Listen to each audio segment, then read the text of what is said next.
In the wake of 2 mass shootings within a week, the Biden White House intensifying its calls for new gun legislation after the House passed 2 bills that would expand background checks. Vice President Harris now urging the Senate to take action. Stop with the false choices. This is not about getting rid of the Second Amendment.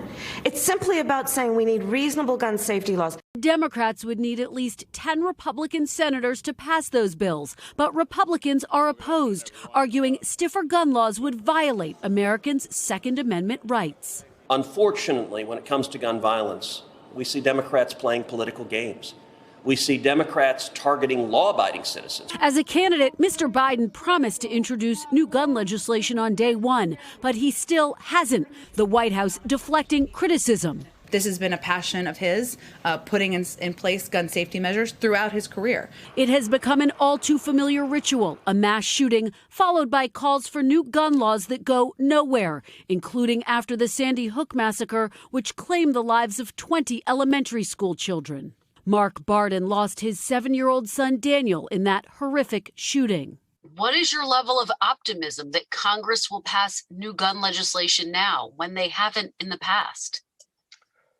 Kristen, I have to remain hopeful. I will never give up advocating for common sense solutions. And there are many. There are many solutions available to us that will save lives. All of it shining a light on the debate over whether Democrats should get rid of the filibuster, which requires a 60-vote threshold to pass most legislation, with the latest standoff over gun safety hanging in the balance.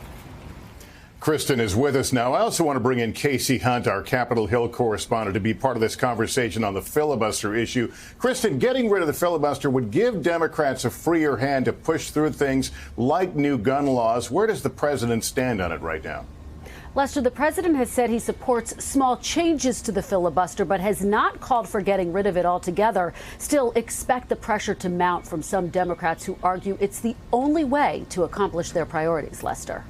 And Casey, even if President Biden decides he wants to change the rules, he only has 50 Democrats in the Senate. Are they all on board? Lester, that's right. And while we focus so much on Republican opposition to President Biden's agenda, Democrats just barely control the Senate. They would need every single Democrat to agree to change the rules, including West Virginia's Joe Manchin, a moderate from a deep red state. Until he changes his mind, the 60-vote threshold isn't going anywhere.